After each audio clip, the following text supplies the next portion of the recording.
You're listening to Bad Dog Agility, bringing you training tips, interviews, and news about the great sport of dog agility. And now, here are your hosts, Sarah and Esteban. I'm Esteban. And I'm Sarah, and this is episode 156. Today's podcast is brought to you by Back on Track. Dog agility is a demanding sport and can be difficult on the body, both the dogs and the humans. Back on Track specializes in dog blankets, beds, and wraps that keep muscles warm and reduce the pain in joints. If you've got a nagging knee, calf, or ankle injury, Back on Track's human products can help get you back in the ring. Visit Back on Track at backontrackproducts.com. Today's podcast is also brought to you by Elite Science. Unlock your dog's full potential with a unique competitive edge solution, 1TDC.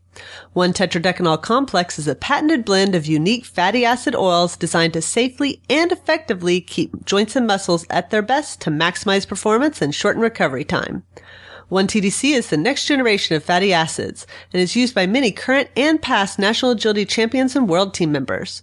All of our listeners will automatically qualify for a great 1TDC special offer by purchasing online at BDA1TDC.com.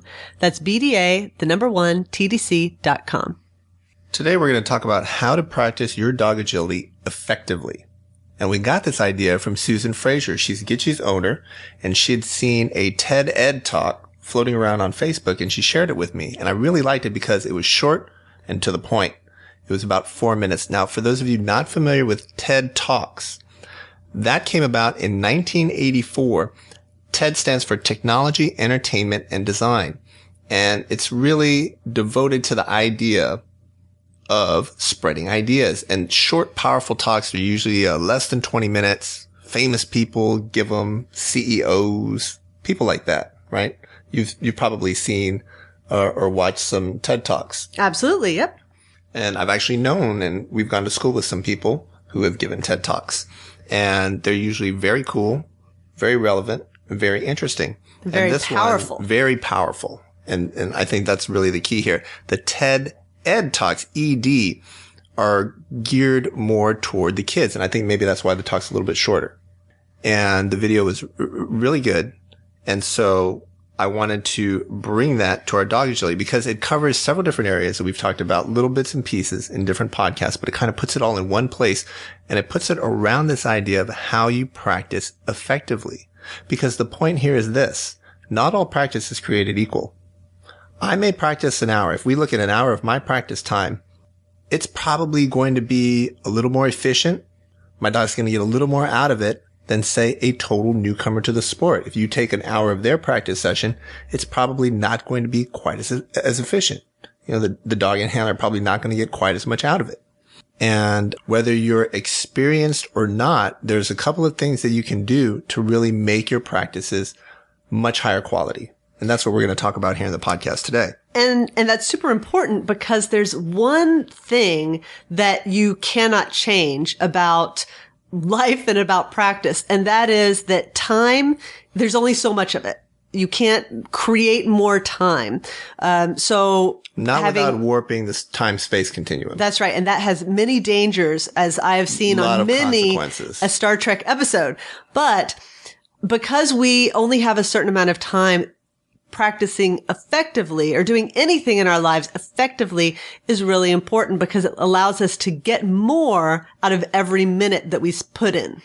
And there are a couple of assumptions that we need to make before we can even talk about this. And the reason that this TED Talk was able to bring in some science behind it was because of research that has been done in the field, in the related field, neurosciences, physical sciences, things like that.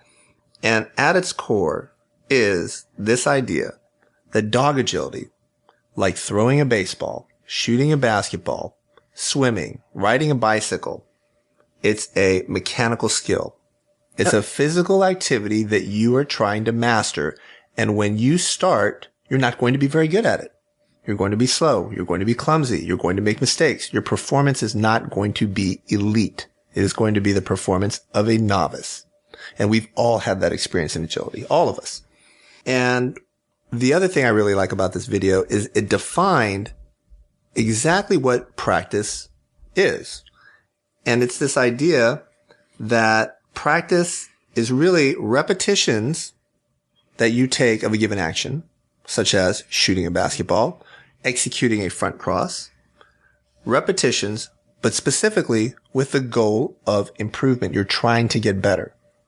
Or if it's required by your sport, to get faster. Or if it's required by your sport, to get more accurate, right? To in some way improve by whatever metric you're using in your performance. And they get to this very key point that you need to be a little bit on the edge of your comfort zone. Otherwise, you're kind of wasting your time. To me, it was like a one sentence that was so key in this talk. And that was what I got out of it more than anything, was this idea that the bulk of your practice should come at the edge of what you're proficient at. And it goes both ways. You don't want to practice the things you're good at because, like you said, that's a waste of time.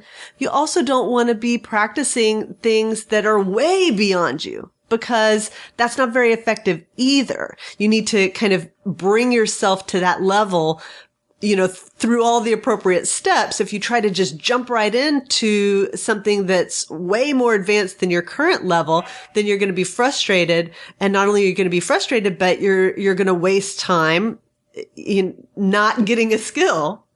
Exactly. Too far one way and you're stroking your ego and making yourself feel good doing things you were already good at anyway.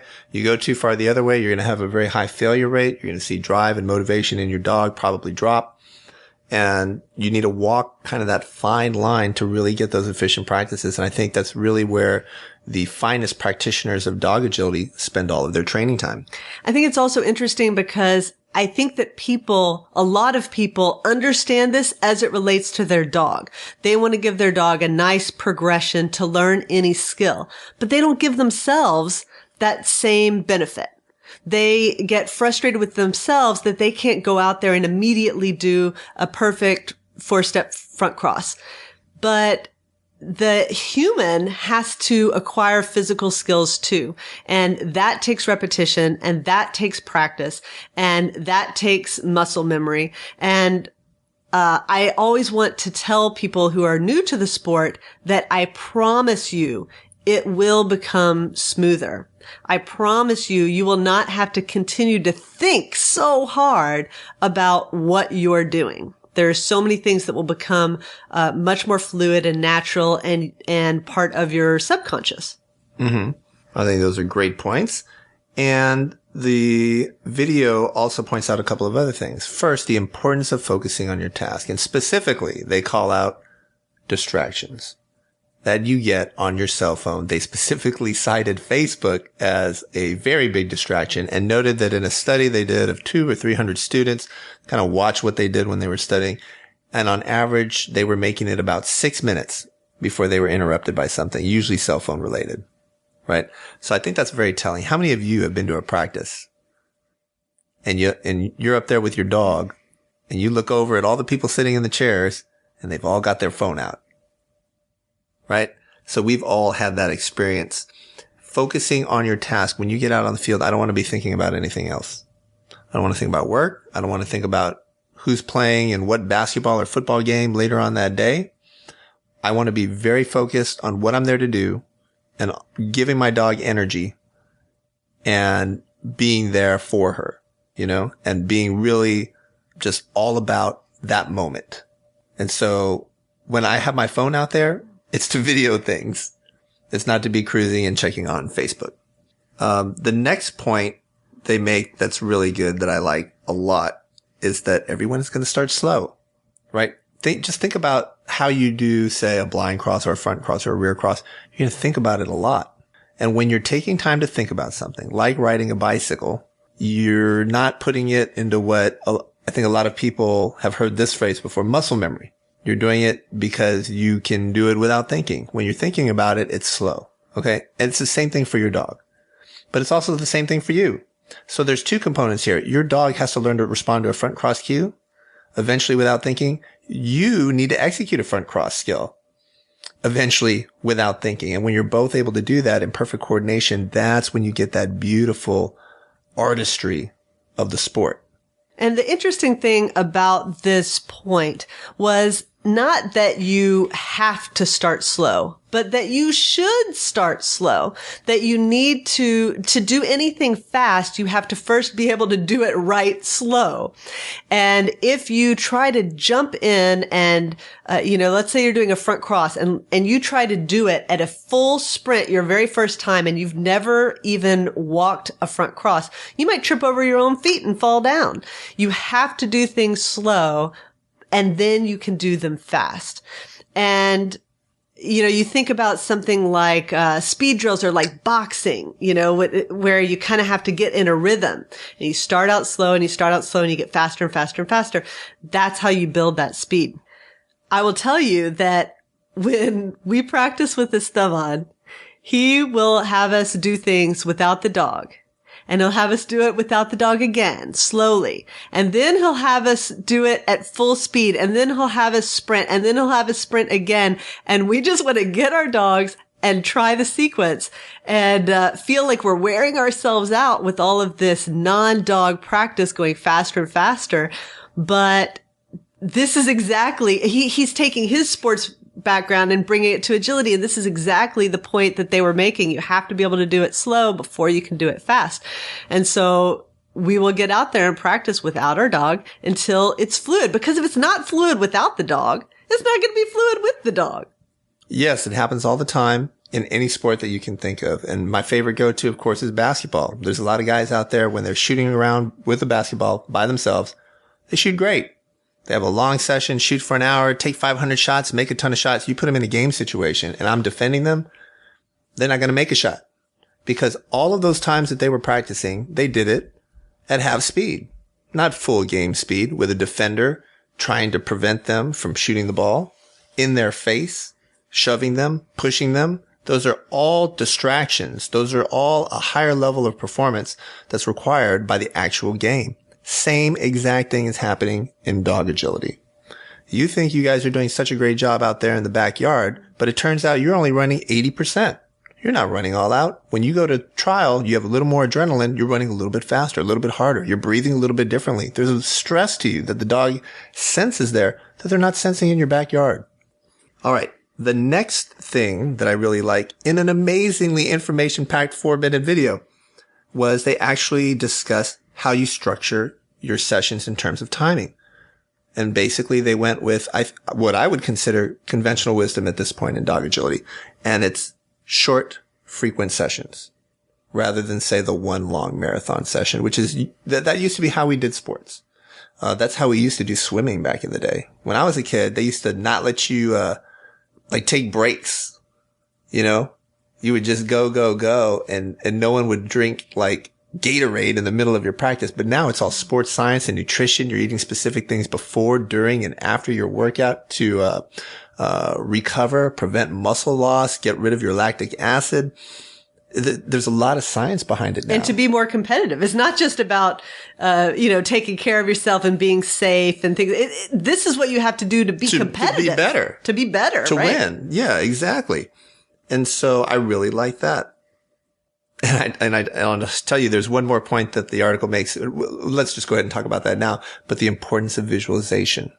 And they cite the same basketball study that I've cited in other podcasts, yep. At least a couple, where they took two groups or multiple groups. In fact, this may have been a related study, a variation of the study that I like to cite. And basically you get two groups of guys with varying levels of basketball experience, and you have one practice free throws with an actual ball and a hoop. And the other guys, you have them practice free throws in their mind. Mind blown. That's right. You can practice in your mind. In their imagination. And it turns out the two actually shoot pretty much the same.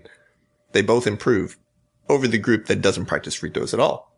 So the power of visualization is real sports wide. I was a competitive swimmer. I swam, in college, high school, and, visualization was part of what we did. We would visualize our race. The coach would time you. He would start a watch and say, okay, take your mark, go. And then we would have to swim our race. And then when you finish your race, he would say, okay, you say stop. I would say stop. And then he would stop the time and you would get kind of a sense for how accurate you were. And you would practice that, right? So visualization is something that you're using in all kinds of sports, even in sports like swimming. right? There's probably marathoners out there visualizing things right now. That's how important visualization is. I find, I just had a thought about USDAA and gamblers and how you have the opening and you only have a certain amount of time and then you can't do the closing until the buzzer sounds. Mm-hmm. And I think I hadn't really put it in this context before, but that's a great practice of visualization because you have to sit there and estimate, where am I going to be? Where is my dog going to be? How much can I fit in before the buzzer sounds? And so that forces you to do this mental visualization and practice without your dog and to have a good sense of your own timing. Yes. And when you look at it in its entirety, and now we've covered the entirety of the video, this 4-minute video basically takes all my biggest agility secrets and just puts it out there.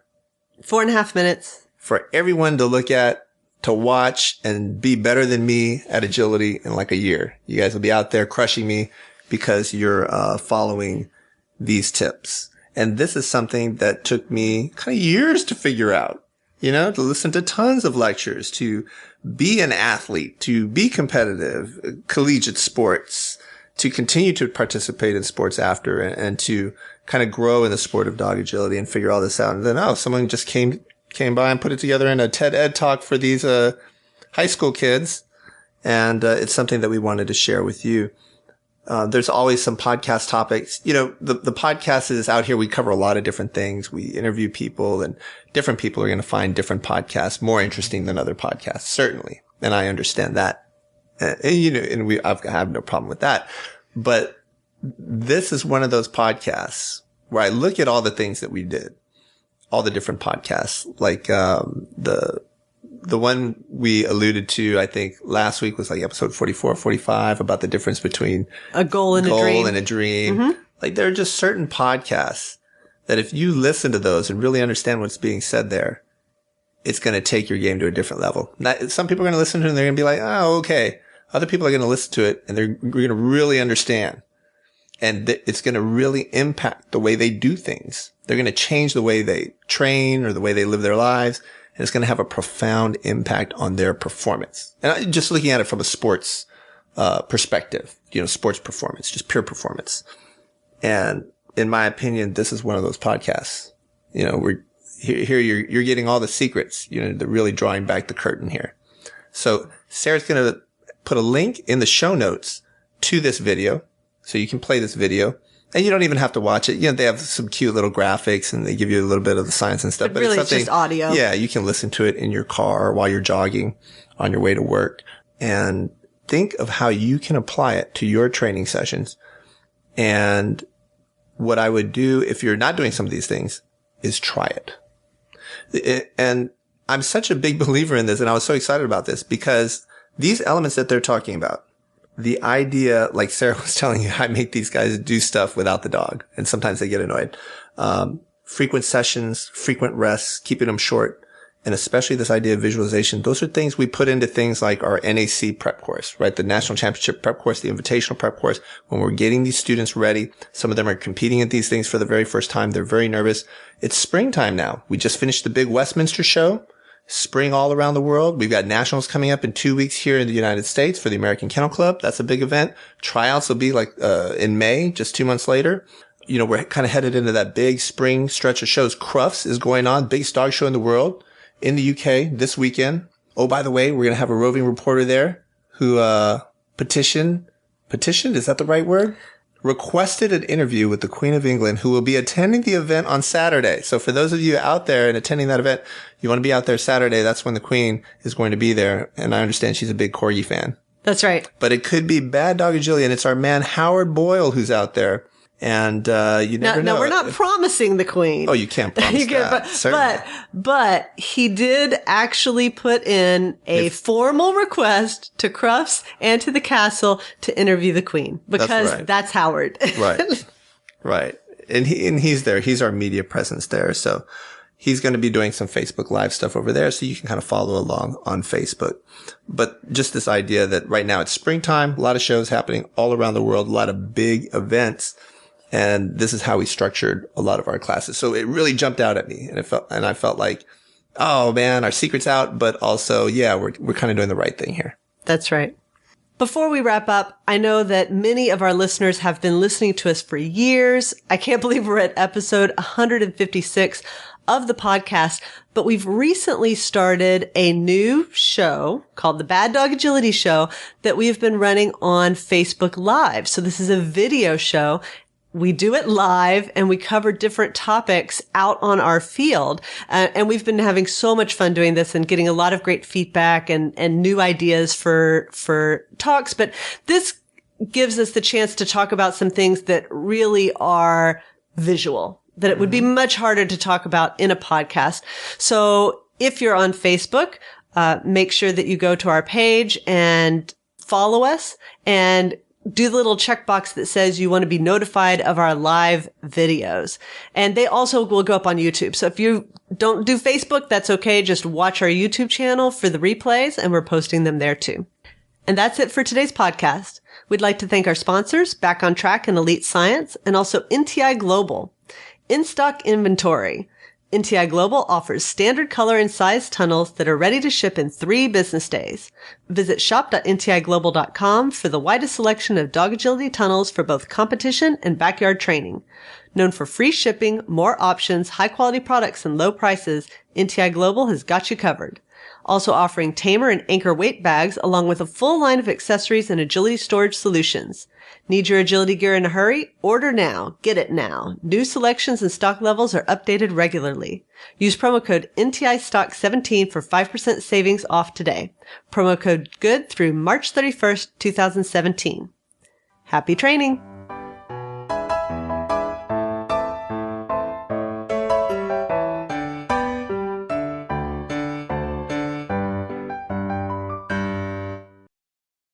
Knock, knock. Who's there? Two. To who? No, to whom?